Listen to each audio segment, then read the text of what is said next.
At sa iba pa ring balita, mahigit 75 iba't ibang uri ng hayop, insekto at lamang dagat ang natuklasan sa iba't ibang lugar sa Pilipinas na posible raw maklasify na bagong species.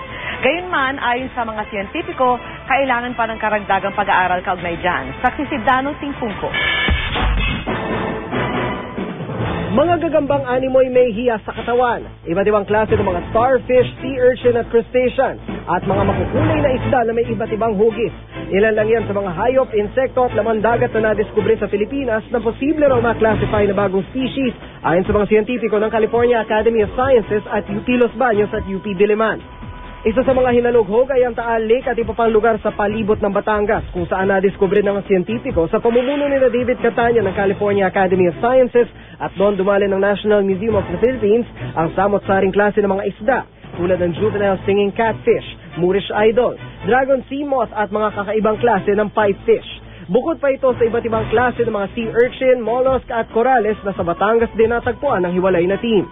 Sa bundok ng Makiling, Banahaw at Isarog naman, iba't ibang posibleng bagong species ng gagamba ang nadiskubre ng UP Los Baños Arachnology Team kasama si Dr. Charles Griswold ng CAS.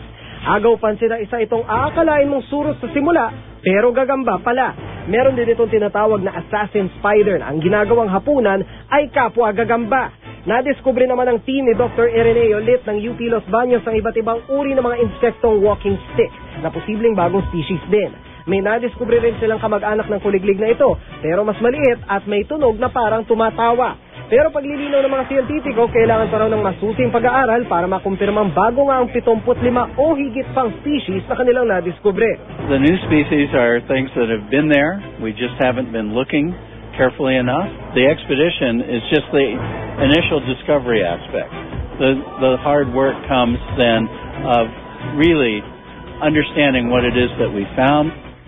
Ang mga discovering ito patunay raw ng biodiversity sa likas na yaman ng Pilipinas, bagay na dapat nating pinag-iingatan. What might be happening in Lake Taal, for example, is that not only are the introduced species being killed, but maybe some of the indigenous and endemic species might also be threatened by all of this pollution.